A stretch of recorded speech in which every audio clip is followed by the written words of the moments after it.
Hi, Empower Her community. I hope all of you are staying healthy, safe, and finding peace during this time. My name is Kayla Jeter. I live in Chicago, although I am a Cleveland, Ohio native. A former professional volleyball player, collegiate coach, turned health and wellness advocate. I actually am a mindfulness and wellness strategist. So I work with clients to help them connect the mind and the body to live their truest expression of self. And I want to talk about the elephant in the room, the current climate that we're living in between the pandemic and the racial injustice, the blind that's being ripped from everyone's eyes, seeing what's been going on in the Black community and the minority community for years. There's a lot of unearthing, if you will, and with that, a lot of grief that we're feeling, that deep sorrow of loss of loved ones to COVID, families and friends, to the police, situations and injuries and violence at the protests. Grief is all around us. And even in our everyday experience, the loss of routine, the normalcy, the physical connection and with our friends, being able to go to the gym. I know for me personally, there's a lot of transitioning happening right now. And for some, grief lives closer to the surface, but most never know. I'm one of those people. I've been dealing with grief since last year around this time. In 2012, my mom was diagnosed with breast cancer and she had a mastectomy. She beat the cancer, came back 2016 in her bone and liver, and then finally moved to her brain as of last spring in 2019. And cancer and I have a very personal relationship. It has directly affected me, obviously with my mom, but also my entire life from 2012 on. And 2016 was the first time I had ever had to assume the role of a caregiver, a role I had never had as far as having to be conscious of my time and my energy and taking care of another person. I don't have kids, I don't have a husband, I don't have pets. So I've been able to kind of just move through the world at my own whim. And in moving home in 2016, I started to learn more about myself, what nourishes me, what practices I have to keep in order to stay available energetically and mentally to take care of my mom. And it was hard. Fast forward then to 2019 when I moved home again to be my mom's caregiver for the final time. And that time was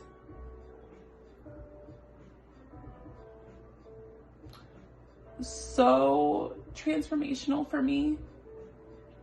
And being my mom's caregiver up until her transition, I learned so much about myself, but I struggled so much, and grief is really hard to deal with alone. And this time around, 2019, when I had to move home, I asked for help. The first time I was like, no, I got this, I can do it. I don't need anyone's help. I can be my mom's caregiver. I can have a relationship. I can still live life and do my thing. And my mom and I clashed. Thankfully, she was and will forever is in my heart, just strong and resilient, just like a badass, excuse me.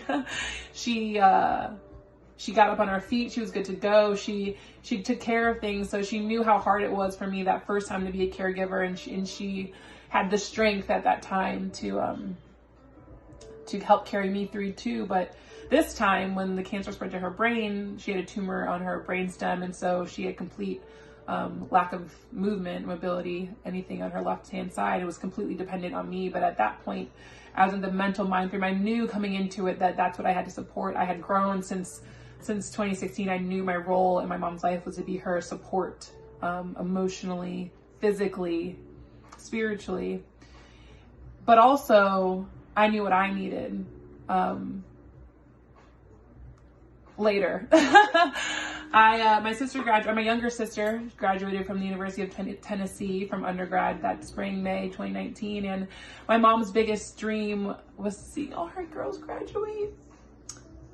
And I was determined no matter what to get my mom down there. So we rented a wheelchair van, my mom and I got her in the wheelchair, locked her in, packed up our Yorkie, and we drove 8 hours down to Tennessee to see my younger sister graduate. And you can probably already imagine the anxiety and stress I had for that drive. It was a lot. But I knew my mom wanted to be there, and I knew my sister needed my mom there. So we made the drive. And during that trip was the first time I had an anxiety attack. It became too much. The weight of everything from March when we first found out had finally hit me. And seeing my therapist, I was told I was grieving in real time.